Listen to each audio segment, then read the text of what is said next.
Okay, there is a topic Young's double slit experiment from chapter number 9 nature of light.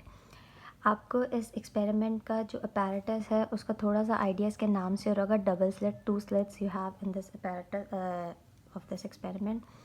सबसे पहले आपके पास क्या है, Thomas young apparatus consists of a screen having a narrow slit which is illuminated by a monochromatic light source S. First you have this screen, ये आपकी screen number 1 है जिसमें आपके पास सिर्फ एक सिंगल स्लिट है जहाँ जो बेसिकली जहाँ से आपकी सोर्स ऑफ लाइट भी है, that monochromatic source of light. We have two lights, the ordinary light and the monochromatic light. Here in this experiment we are using the monochromatic light. यहाँ से बेसिकली आपकी जो source है light वो यहाँ से एमिट आउट होगी from this first screen. Okay, after that what you have is कि जब यहाँ से एमिट आउट हो जाएगी वो लाइट, तो उसके बाद उसको एक और सेकंड स्क्रीन मिलेगी. यहाँ पर आपको नज़र आ रहा होगा कि उसके बाद उसको एक सेकंड स्क्रीन मिलेगी, दिस वन, जहाँ पर आपको दो स्लिट्स नज़र आएंगे. फर्स्ट स्क्रीन पे एक स्लिट था, सेकंड स्क्रीन पे आप यू हैव टू स्लिट्स. ठीक है, बेसिकली ये जो एक्सपेरिमेंट नेम है वो स्क्रीन पर है, that is double slit experiment.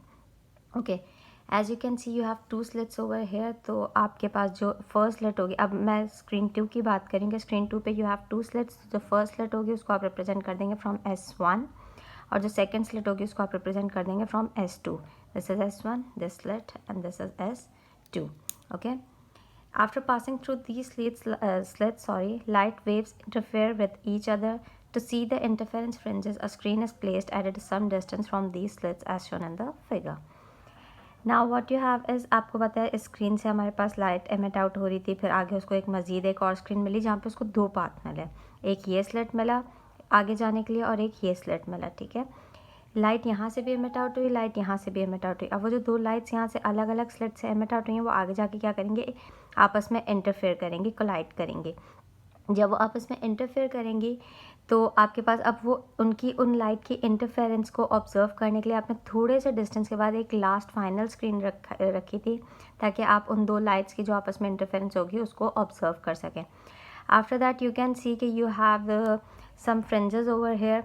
हमने जिस तरह पहले पढ़ा था कि हमारे पास ब्राइट फ्रिंज भी होती है और डार्क फ्रिंज भी होती है. By constructing interference we get the bright fringe and by destructive interference we get the dark fringe, right. तो अब जब ये लाइट इंटरफेयर हुई हैं, आपस में इंटरफेरेंस हुई है, तो आपके पास ब्राइट फ्रिंजेस भी आ रही हैं, डार्क भी आ रही हैं, देन ब्राइट फिर डार्क. इस तरह से आपके पास चलता जा रहा है ऑल्टरनेट मेथड, ऑल्टरनेट फ्रिंजेस आपके पास बनती जा रही हैं. और what you have to do is, आपको इसमें जो लाइट एमिट आउट हो के स्क्रीन में से फिर आगे दूसरे डबल स्लिट्स में वाली स्क्रीन पे से आगे मज़ीद एमिट आउट होके इंटरफेयर होके जो स्क्रीन पे ऑब्जर्व हुई है, you have to calculate the wavelength of that particular light. Okay, now what we are going to do, consider two narrow slits S1 and S2 separated by a small distance D. Okay, now what we are doing over here is, हमने जो हमारा जो सारा काम ये screen 2 पे था ना, where we have two slits, उसको हमने यहाँ पर थोड़ा सा अलग से करके बनाने की कोशिश की है कि आपके पास जो है ये वाला जो स्क्रीन थी ना, इसकी हम बात करें कि दिस इज़ योर स्लिट 1 जो ये वाला था, then this is your slit 2 जो कि आपके पास ये वाला था, राइट.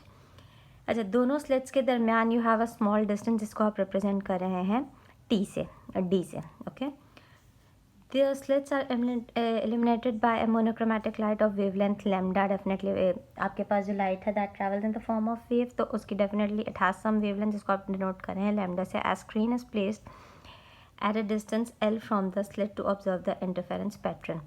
आपके पास यहाँ स्लिट से लेके L डिस्टेंस पे, जो कि यहाँ पर मेंशन नहीं है, बेसिकली आप इधर अगर मेंशन कर दें कि स्लिट से लेकर यहाँ स्क्रीन तक जो कि L डिस्टेंस था आपके पास, यहाँ पर आपने L डिस्टेंस के बाद एक स्क्रीन रख दी जहाँ पर आपको वो इंटरफेरेंस पैटर्न देखने थे. ओके, थोड़ी सी डायग्राम में साथ साथ हमें जो है एडिटिंग करनी है तो आप लोग इसके साथ साथ कर दीजिएगा. Now what you have to do, draw a perpendicular QO from the mid point Q of slits S1 and S2. अच्छा, ये भी आपकी डायग्राम में नहीं है, इसको ऐड कर लीजिएगा कि S1 स्लिट 1 स्लिट 2 उसका एक मिड पॉइंट बनाएं जिसको आप रिप्रेजेंट करेंगे Q से. ठीक है, अब आपको एक परपेंडिकुलर स्ट्रेट लाइन ड्रॉ करवानी है from Q to on the screen at O. Screen पर आपको एक P पॉइंट तो आपके पास बना हुआ है, आपको स्क्रीन पर एक O पॉइंट भी ड्रॉ करवाना है. अब आप इस Q से लेके O तक एक स्ट्रेट परपेंडिकुलर लाइन ड्रॉप करवाएंगे. On the screen O it will cover equal path and the constructively due to which a bright fringes will obtained at point O. ठीक है, वी नो कि अगर interference हमारे पास constructive होती है तो we get the bright fringes. अब आपके पास now consider point P on the screen at a distance Y subscript में m from o where nth fringes is obtained. अब आपके पास यहाँ पर जहाँ पर आपको ब्राइट फ्रिंज ऑब्जर्व हुई थी स्क्रीन पर, वहाँ से आपने थोड़ा सा डिस्टेंस ऊपर आप गए जो और एक पॉइंट P बनाया, ठीक है, क्योंकि basically you can see there are multiple fringes, तो एक फ्रिंज आपके पास डेफिनेटली इधर भी बन रही होगी। अच्छा, ये जो आप O से लेकर P तक के डिस्टेंस पे गए हैं, इस डिस्टेंस को आपने रिप्रेजेंट किया है Y और सबस्क्रिप्ट में M से। Now what you have to do, light reaching from S2 to P covers greater path as compared to the reaching from S1 to P। आपको नज़र आ रहा होगा कि स्लिट 2 से बेटा जो P तक वो पॉइंट पे गया है उसने ज़्यादा डिस्टेंस कवर किया है एज़ कम्पेयर टू जो लाइट S1 से लेके P तक गई है। ठीक है, नज़र आ रहा है हमें कि ये डिस्टेंस कम है S1 से P वाला as compare to the S2 to P। अच्छा, आप इनको नाम दे दें कि S1 से P तक का जो डिस्टेंस कवर हुआ था दैट इज़ R1 और S2 से P तक का जो डिस्टेंस कवर हुआ था that you can note by R2। Now what you have to do is the path difference between S1P and S2P can be found by drawing a perpendicular from S1 on S2P is given by। आपके पास you can see this S1 point, यहाँ से आपने एक straight perpendicular draw करवाया this line, और वो आपने किस लाइन पे स्ट्रेट परपेंडिकुलर ड्रॉ करवाया, इस लाइन पे S2P पे ये आपने परपेंडिकुलर ड्रॉ करवाया। You can see this line, right. अब आपको करना क्या है, if you have to calculate the difference between S2P minus S1P because we are calculating this distance, right. तो अगर मैं S2P माइनस S1P करती हूँ तो बेसिकली मैं क्या कर रही हूँ, S2P क्या था R2, उस लाइन को आपने कैसे S2P माइनस S1P, तो S2P आपके पास किसके बराबर था R2 के, माइनस S1P किसके बराबर था R1 के, जो कि आपके पास बराबर है यू कैन सी ये वाला डिस्टेंस, क्योंकि आप ये चीज़ कंसीडर कर रहे हो ना, तो R2 माइनस R1 आपके पास किसके बराबर हो जाएगा D दिस वन, जो आपके पास दो स्लिट्स के दरमियान का डिस्टेंस था D साइन थीटा के। Now what you have to do is, ये आपने एक फार्मूला ड्राइव किया है that is S2P minus S1P, जो कि आपने फिर फर्दर डिफाइन किया कि S2P बराबर था R2 के और S1P बराबर था R1 के, जो आपने खुद डायग्राम में शो किया था that is equals to D sine theta. Now you have to calculate the conditions for either you can call it conditions for maxima or minima, or you can call it the conditions for constructive interference or destructive interference or the bright fringes and dark fringes. If the path difference between the rays S1P and S2P is 0, lambda, 2 lambda goes and so on till m lambda, then the crust or troughs of both the rays will reach at point P simultaneously, due to which constructive interference will take place and P will be bright. Now what you have to do is you are assuming this thing कि अगर हमारे पास P पर, because we don't know कि is at this point P हमें constructive interference मिल रही है destructive, so you are assuming both the situations कि अगर let's suppose मेरे पास P पर इस तरह की सिचुएशन होती है कि क्रस्ट और क्रस्ट आपस में कोलाइड करते हैं ट्रफ एंड ट्रफ, तो मेरे पास डेफिनेटली कंस्ट्रक्टिव इंटरफेरेंस होगी और मुझे पॉइंट P पे ब्राइट फ्रिंजेस मिलेंगी। ठीक है, now what you have done is over here is कि आपने जो वो पार्ट डिफरेंस था S1 और S2P का, वो आपने अज्यूम किया था 0, देन आपने देखा आपके पास 1 का डिफरेंस है, 1 लैम्डा, इधर कोई कोएफिशिएंट नहीं है, so definitely it has 1 lambda, 2 lambda, 3 lambda and so on. ठीक है, आपने एक m नंबर तक काम कर दिया। अब अगर आप ये फॉर्मूला बनाते हैं D साइन थीटा वाला, D साइन थीटा, तो वो आपके पास बराबर होगा, आपका कहाँ तक रेंज गई थी, m लैम्डा तक। इफ़ यू रिमेंबर हमने आज बात की थी कि m आपके पास होता है order of the fringe, right. तो आपके पास m लैम्डा तक जाएगा, फिर m can be the first bright fringe, zeroth bright fringe, first bright fringe, second bright fringe and so on, right. Where m can be the zero, अगर let's suppose आप m zero put करते हो यहाँ पर, तो वो जो image form होगी that will be zeroth order maximum. अगर 1 पुट करते हो तो it will be first order maximum and so on, second order, third order and so on. अब अगर हम मिनिमा की बात करते हैं, हम डिस्ट्रक्टिव इंटरफेरेंस की बात करते हैं, तो यहाँ पर जिस तरह से आपने देखा 0 लिया, फिर आपने लैम्डा लिया, फिर 2 लैम्डा लिया, आप 1 के डिफरेंस से आगे बढ़ते गए। यहाँ आप हाफ के डिफरेंस से आगे बढ़ोगे, half lambda, then 3/2 half lambda, फिर 5/2 half lambda, then you must have 7/2 lambda. इस तरह से आप चलते चलते आपने देखा कि आप हर वैल्यू में क्या करते जा रहे हैं, हाफ ऐड करते जा रहे हैं, m प्लस हाफ, मतलब जो भी वैल्यू होगी फिर आप उसमें हाफ ऐड कर देंगे, देन लैम्डा। ओके, इस कंडीशन में आपके पास क्या होगा कि क्रस्ट दूसरे वेव के ट्रफ से कोलाइड करेगा, और आपको पता है जब इस तरह की सिचुएशन होती है तो हमारे पास इंटरफेरेंस होती है डिस्ट्रक्टिव, और हमारे पास कौन सी फ्रिंजेस बनती हैं, डार्क फ्रिंजेस। तो यहाँ पर जिस तरह आपके पास डी साइन थीटा बराबर था एम लैम्डा के, यहाँ पर डी साइन थीटा किसके बराबर हो जाएगा, एम प्लस हाफ लैम्डा के। Okay, this is going to be your equation number 1 and this is going to be your equation number 2। यहाँ पर भी वही आप रेफरेंस देंगे कि m can be 0 1 2 3 and so on.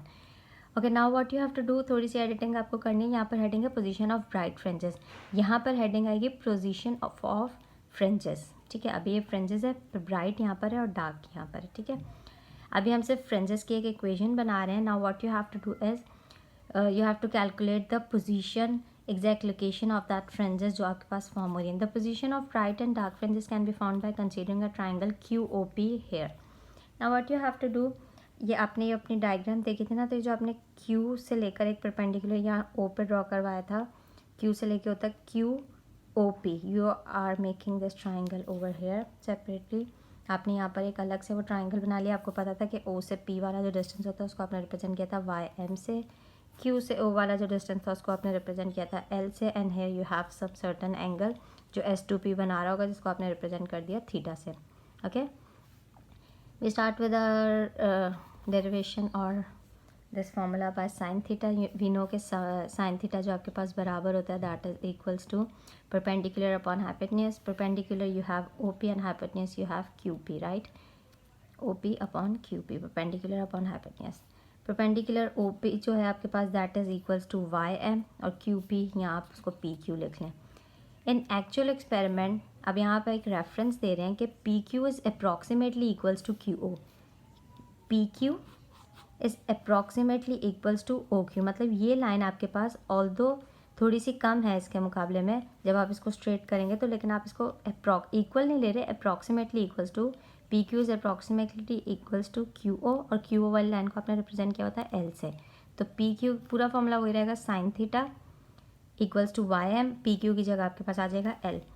आपको पता है अगर हम कुछ मल्टीप्लाई करवाते हैं तो we have to do that on both side. तो हम D से अगर मल्टीप्लाई करवा रहे हैं तो D sine theta equals to D YM upon L, ये हो जाएगी आपके पास इक्वेशन नंबर 3। अब आप जो काम करें द डार्क कट करके आप लिखेंगे position of bright fringe. Bright fringe के लिए आप क्या काम करेंगे कि आपने जो ऊपर ब्राइट कंडीशन ऑफ मैक्सिमा या जो ब्राइट फ्रिंज की इक्वेशन निकाली थी ये, और ये जो भी आपने पोजीशन ऑफ फ्रिंजेस की इक्वेशन निकाली है 1 और 3 को आप कर देंगे कंपेयर। कैसे कंपेयर कर देंगे कि इसके भी एक साइड पर डी साइन थीटा और इसके भी एक साइड पर D sine theta, so you can compare this two equations. तो आपको जब आप कंपेयर करेंगे तो you are left with DYM upon L equals to M lambda, right. आपको सिर्फ YM पोजीशन कैलकुलेट करनी थी फ्रिंजेस के दरमियान की, तो L यहाँ डिवाइड हो रहा है, वहाँ जाके मल्टीप्लाई, D यहाँ मल्टीप्लाई हो रहा है, यहाँ कर डिवाइड। फिर आप एक हेडिंग यहाँ पर देंगे, इसके बाद position of dark fringes. Dark fringes के लिए आपने जो ये डार्क फ्रिंजेस वाली इक्वेशन और जो फ्रिंजेस वाली इक्वेशन कैलकुलेट की थी, इन दोनों को आप इक्वेट करेंगे, दोनों के एक एक साइड पर D साइन थीटा, तो आपके पास बचेगा D, अच्छा इधर YD लिखा हुआ था सबस्क्रिप्ट में, YM कर दीजिएगा उसको, DYM upon L equals to ये वाली आपकी equation M plus half lambda. Again आपको YM कैलकुलेट करना था, L डिवाइड हो रहा है, वहाँ जाके लैम्डा से मल्टीप्लाई, D मल्टीप्लाई है, यहाँ का डिवाइड, फिर M can be 0 1 2 and 3। After that you have to calculate the fringe spacing. Fringe spacing आपके पास होती क्या है, basically the distance between two consecutive bright और dark fringes is called fringe spacing. आपके पास ब्राइट फ्रिंज है, देन आपके पास डार्क फ्रिंज है, फिर ब्राइट फ्रिंज है, this is your bright fringe, this is your dark fringe, फिर ब्राइट फ्रिंज है, फिर डार्क फ्रिंज है। दो ब्राइट फ्रिंजेस के दरमियान या दो डार्क फ्रिंजेस के दरमियान जो डिस्टेंस होता है consecutive distance, that is called, दो कंसेक्यूटिव ब्राइट फ्रिंजेस और यहाँ दो कंसेक्यूटिव डार्क फ्रिंजेस के दरमियान जो डिस्टेंस होता है that is called the fringe spacing. अब आप ब्राइट फ्रिंज स्पेसिंग अगर कैलकुलेट करेंगे तो आप क्या करेंगे, the distance between two consecutive bright fringes is called bright fringe spacing. For first bright fringe put M equals to 1 in equation number 4। जो भी आपने पीछे पोजीशन ऑफ फ्रिंजेस कैलकुलेट किया ना, तो ब्राइट के लिए आप ब्राइट वाली इक्वेशन यूज़ करेंगे, y equal equation number 4 YM equals to M lambda L upon D। इस इक्वेशन में आप M की जगह जहाँ जहाँ M है इन दो जगह, इधर एक सबस्क्रिप्ट में और एक इधर, आप 1 पुट कर देंगे। y1 इक्वल्स टू यहाँ जब 1 आएगा तो लैम्डा L 1 जा लैम्डा L अपॉन D हो जाएगा। फॉर सेकेंड ब्राइट फ्रिंज आप M पुट कर देंगे, M की जगह पुट कर देंगे इस इक्वेशन नंबर 4 में 2, तो आपके पास इधर M की जगह 2 आ जाएगा और इधर भी M की जगह आ जाएगा 2, ये हो गई इक्वेशन नंबर 7।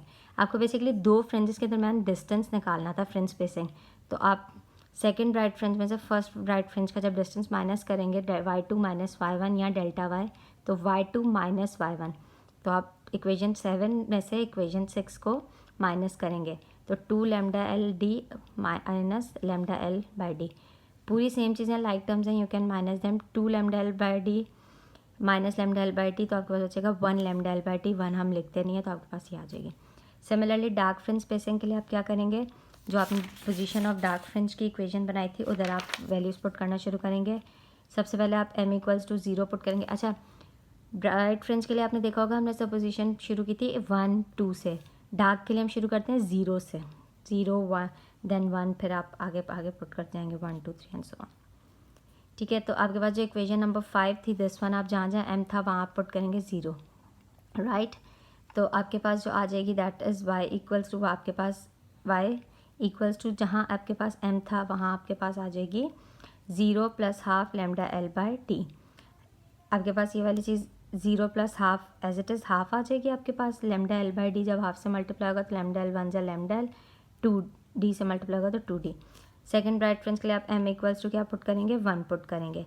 जहाँ पर आपके पास 1 था वहाँ पर आप जहाँ जहाँ आपके पास m था वहाँ आप पुट कर देंगे 1 plus half lambda L by 2d, lambda L by 2d। ये जो आपके पास इक्वेशन आई है ना, इस इक्वेशन में अब आप मज़ीद पुट करते जाएंगे, राइट। ठीक है, तो लैम्डा एल बाई 2d आपके पास एज इट इज़ रहा। उसके बाद 1 प्लस हाफ जब आप करेंगे so you will get this one. इसको कट करें, यू हैव इक्वेशन नंबर 5 में आपको पुट करनी थी, राइट, दिस वन। तो आपके पास m की जगह आ जाएगा 1 प्लस आपके पास हाफ एज इट इज़ और lambda L by D as it is. 1 plus half आप करेंगे so will get 3/2 lambda L by T.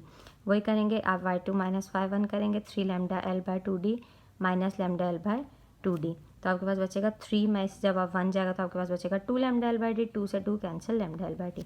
आपने देख लिया कि चाहे ब्राइट फ्रिंज हो डेल्टा वाई आता है लैम्डा एल बाई टी, चाहे डार्क फ्रिंज हो लैम्डा वाई आया है lambda L by lambda L T.